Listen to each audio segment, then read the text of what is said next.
എല്ലാവർക്കും എജു ഹിന്ദി സ്പോട്ടിലേക്ക് സ്വാഗതം. കഴിഞ്ഞ 2 ക്ലാസ്സുകളിലായി നമ്മൾ ഹിന്ദിയിലെ സ്വരാക്ഷരങ്ങൾ പഠിച്ചു കഴിഞ്ഞു.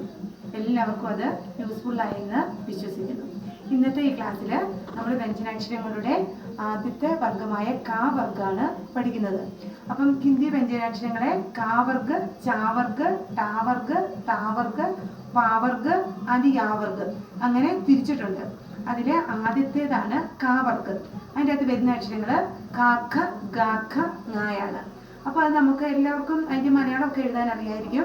അങ്ങനെ അതിൻ്റെ ഹിന്ദി എങ്ങനെ എഴുതണം എന്ന് കറക്റ്റായിട്ട് എഴുതണമെന്ന് ആർക്കും അറിയില്ല. അപ്പോൾ അതെങ്ങനെ നമുക്ക് എളുപ്പ വഴിയിൽ എഴുതാമെന്ന് ഈ ക്ലാസ്സിലൂടെ നമുക്ക് പഠിക്കാം. അപ്പോൾ നമുക്ക് ക്ലാസ്സിലേക്ക് കടക്കുന്നതിന് മുമ്പ് എൻ്റെ വീഡിയോ ഇഷ്ടപ്പെട്ടെങ്കിൽ എല്ലാവരും കമൻറ്റ് ചെയ്യുക, ഷെയർ ചെയ്യുക, സബ്സ്ക്രൈബ് ചെയ്യുക, ലൈക്ക് ചെയ്യുക. ഓക്കെ, അപ്പോൾ നമുക്ക് നമ്മുടെ ക്ലാസ്സിലേക്ക് കടന്നാലോ. അപ്പം കാ വർഗ് എങ്ങനെ എഴുതുന്നു എന്ന് നമുക്ക് നോക്കി പഠിക്കാം. ഓക്കെ, അപ്പം നമ്മുടെ വ്യഞ്ജനാക്ഷരങ്ങളിലെ കാ വർഗ് തുടങ്ങുന്നത് ഏതിലാണ്? കാ എന്ന അക്ഷരത്തിലാണ് തുടങ്ങുന്നത് അല്ലേ? അതെല്ലാവർക്കും അറിയാലോ. കാ എന്ന അക്ഷരം. കാ മലയാളത്തിൽ എഴുതുന്നത് എങ്ങനെയാണ്? ഇങ്ങനെയാണ് മലയാളത്തിൽ എഴുതുന്നത് അല്ലേ? അപ്പോൾ ഈ കായ എങ്ങനെ നമുക്ക് ഹിന്ദിയിലോട്ട് എഴുതാമെന്ന് നോക്കാം. അപ്പോൾ എല്ലാവരും ശ്രദ്ധിക്കുക. ഒരു എഴുതി കണ്ടോ? എഴുതി അതിൻ്റെ ഇപ്പുറത്തെ സൈഡിൽ നമ്മളൊരു പൂജ്യം ഇട്ടു കണ്ടോ? ഇപ്പുറത്തെ സൈഡിൽ ഒരു പൂജ്യം ഇട്ടു. എന്നിട്ട് തിരിച്ച് ഇപ്പുറത്തെ ഓപ്പോസിറ്റ് സൈഡിൽ എന്ത് ചെയ്യണം? കൂട്ടിമുട്ടിക്കാതെ ഒരു പൂജ്യം ഇങ്ങനെ ഇടുക കണ്ടോ? കൂട്ടിമുട്ടിച്ചിട്ടില്ല. ഈ പൂജ്യം കൂട്ടിമുട്ടുന്ന എന്ത് വരണം? ഇവിടെ വരണം. അപ്പോൾ നമ്മൾ കൂട്ടിമുട്ടാതെ ഒരു പൂജ്യം ഇട്ടു. ഹിന്ദി ലെറ്റർ ആയിട്ട് എന്ത് ചെയ്യണം? നമ്മൾ മുകളിലൊരു വര ഇട്ടു. ഇതാണ് കായ. അപ്പോൾ എങ്ങനെയാണ് നമുക്ക് നോക്കിയാലോ. ഒരു എഴുതി ഇപ്പുറത്തെ സൈഡിൽ നിന്ന് ഒരു പൂജ്യം ഇങ്ങോട്ട് കൂട്ടിമുട്ടിച്ചു. ഓപ്പോസിറ്റ് സൈഡിൽ കൂട്ടിമുട്ടാതെ ഒരു 0 ഇങ്ങനെ ഇട്ട് കണ്ടോ?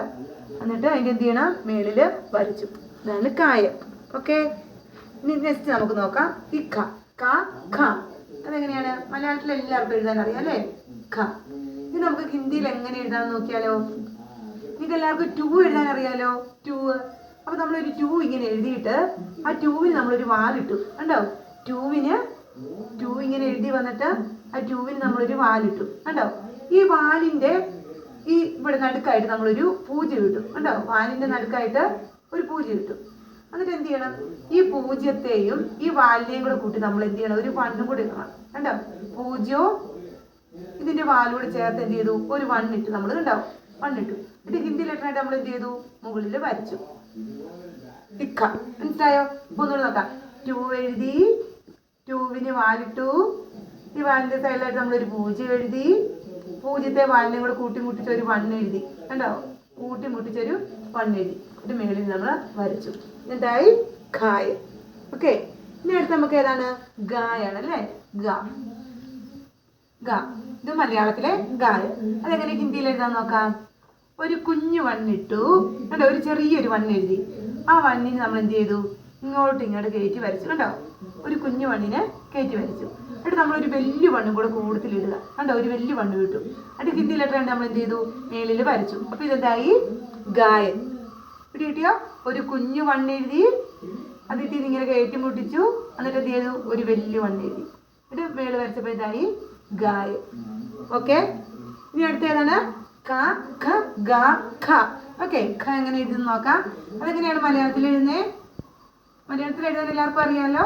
അതിങ്ങനെ മലയാളത്തിൽ നമ്മൾ എഴുതി. അതിൻ്റെ ഹിന്ദി എങ്ങനെയാണെന്ന് നോക്കാതെ 3. നമ്മുടെ 3 എങ്ങനെയാണ്? 1 2 3 3 എഴുതുന്നത് ഇങ്ങനെയല്ലേ? ഇതല്ലേ 3? ആ 3 നമ്മൾ നേരെ തിരിച്ചെഴുതുമ്പോൾ എങ്ങനെ വരും? ഇങ്ങനെ വരും അല്ലേ? 3 നേരെ തിരിച്ചെഴുതുമ്പോൾ ഇങ്ങനെയാണ് വരുന്നത്. അപ്പോൾ നോക്കിക്കേ. അതേപോലെ 3 നമ്മൾ തിരിച്ചെഴുതി കേട്ടോ? 3 തിരിച്ചെഴുതി. ഈ തിരിച്ചെഴുതി ഇതിൻ്റെ വാലിലെ അവിടുന്ന് മുകളിലോട്ട് അങ്ങ് കയറ്റി വിടണം കേട്ടോ? കയറ്റി വിട്ടിട്ട് ഇതിനെ മുട്ടിച്ച് തന്നെ നമ്മളൊരു 1 താഴോട്ടിട്ടു കണ്ടോ? എന്നിട്ട് മുകളിൽ വരച്ചു. ഇതാണ് ഖായ. എങ്ങനെയാണ്? 3 തിരിച്ചെഴുതി, അതിൽ നിന്ന് മേളോട്ട് കയറിപ്പോയി, അതിൽ കൂടെ തന്നെ നമ്മൾ താഴോട്ട് 1 എഴുതി, എന്നിട്ട് മുകളിൽ വരച്ചു കണ്ടോ? ചില കുട്ടികളൊക്കെ എഴുതുമ്പോൾ ഇങ്ങനെ ഈ 1 ഇവിടെ കൊണ്ട് വന്ന് നിർത്തും, ഇത്രയായിട്ട് നിർത്തും. എന്നാൽ തെറ്റാണ്. എന്ത് ചെയ്യണം? നമ്മൾ ഇത് നേരെ താഴോട്ട് എഴുതി വിടണം. ഖായ്. അപ്പോൾ ഏതൊക്കെയായി? കാ, ഖ, ഗ, ഖ. അടുത്തേതാണ്? ങായ. ങ. ഇതാണ് മലയാളത്തിലെ ങായ.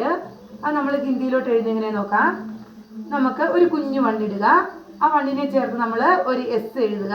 നമ്മൾ ഈ ഒക്കെ എഴുതാൻ പഠിച്ചപ്പോൾ ഇങ്ങനെ ഇട്ടില്ല എസ്, അതേപോലെ എസ് ഇടുക.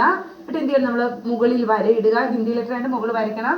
ഇതായോ, ഇത് ങായോ? ഇല്ല, ങായാണെങ്കിൽ ഇതിന്റെ സൈഡിൽ ഒരു കുത്തും കൂടി ഇട്ട് കൊടുക്കുക. കണ്ടോ, ങായ. എങ്ങനെയാണ്?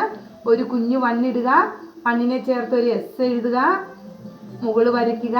എന്നിട്ട് ഈ എസിന്റെ സൈഡിൽ എന്ത് ചെയ്യണം, ഒരു കുത്തൂടി ഇട്ട് കൊടുക്കുക. അപ്പൊ എന്തായി? ങായ. അപ്പൊ ഏതൊക്കെയാണ് നമ്മൾ പഠിച്ചത്? കാക്ക, ഗാഖ, ങ. അപ്പൊ നമുക്ക് ഒന്നുകൂടെ എഴുതി നോക്കാം എങ്ങനെയാന്ന്. അപ്പൊ നമുക്ക് ഒന്നുകൂടെ എഴുതി നോക്കാം. ഏതാണ്? കാ എങ്ങനെയാണ്? കാ, ഖ,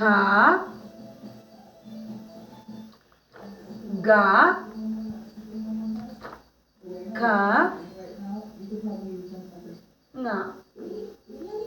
ഓക്കെ ആണോ? എല്ലാവരും പഠിച്ചോ? കാക്ക, ഗാഖ, ങ. അപ്പൊ ഇതൊക്കെ ചേർത്ത് വേർഡ്സ് ഒക്കെ പഠിക്കാനുണ്ട്. അപ്പൊ നമുക്ക് ആദ്യം ഈ അക്ഷരങ്ങളെല്ലാം നന്നായിട്ട് പഠിച്ചതിന് ശേഷം നമുക്ക് ഇതൊക്കെ ചേർത്തുള്ള വേർഡ്സുകളൊക്കെ പഠിക്കാം. അപ്പം നമ്മൾ ഹിന്ദിയിലെ വ്യഞ്ജനാക്ഷരങ്ങളിലെ ആദ്യത്തെ വർഗമായ കാ വർഗ്ഗമാണിത്. കാ വർഗ്ഗം എത്ര എണ്ണം ഉണ്ട് കുട്ടികളെ? എത്ര എണ്ണം ഉണ്ട്? 5 അക്ഷരങ്ങളാണ് കാ വർഗ്ഗത്തിലുള്ളത്. 1 2 3 4 5. കാ വർഗ്ഗത്തിൽ എത്ര എണ്ണം ഉണ്ട്? 5 അക്ഷരങ്ങളാണുള്ളത്. ഏതൊക്കെയാണ്? കാ, ഖ, ഗാ, ഖ, ങ. കാ, ഖ, ഗ, ഖ, ങ. ഓക്കെ, എല്ലാവർക്കും ഇത് പിടിയിട്ടില്ലേ? അപ്പം ഇത്രയേ ഉള്ളൂ ഇന്നത്തെ നമ്മുടെ ക്ലാസ്. അടുത്ത ക്ലാസ്സിൽ നമുക്ക് ചാ വർഗ്ഗം, ചാച്ച, ജാച്ച, ഞ, അതെങ്ങനെ എഴുതാമെന്ന് അടുത്ത ക്ലാസ്സിൽ നമുക്ക് പഠിക്കാം. അപ്പോൾ ഇന്നത്തെ ഈ ക്ലാസ് എല്ലാവർക്കും മനസ്സിലായെന്ന് കരുതുന്നു. എല്ലാവരും ഇത് എഴുതി നോക്കണം. അപ്പോൾ എൻ്റെ ചാനൽ ഇഷ്ടമായെങ്കിൽ എല്ലാവരും ലൈക്ക് ചെയ്യണം, ഷെയർ ചെയ്യണം, കമൻറ്റ് ചെയ്യണം, സബ്സ്ക്രൈബ് ചെയ്യണം. Okay, thank you. നാളെ കാണാം. Tata, bye bye.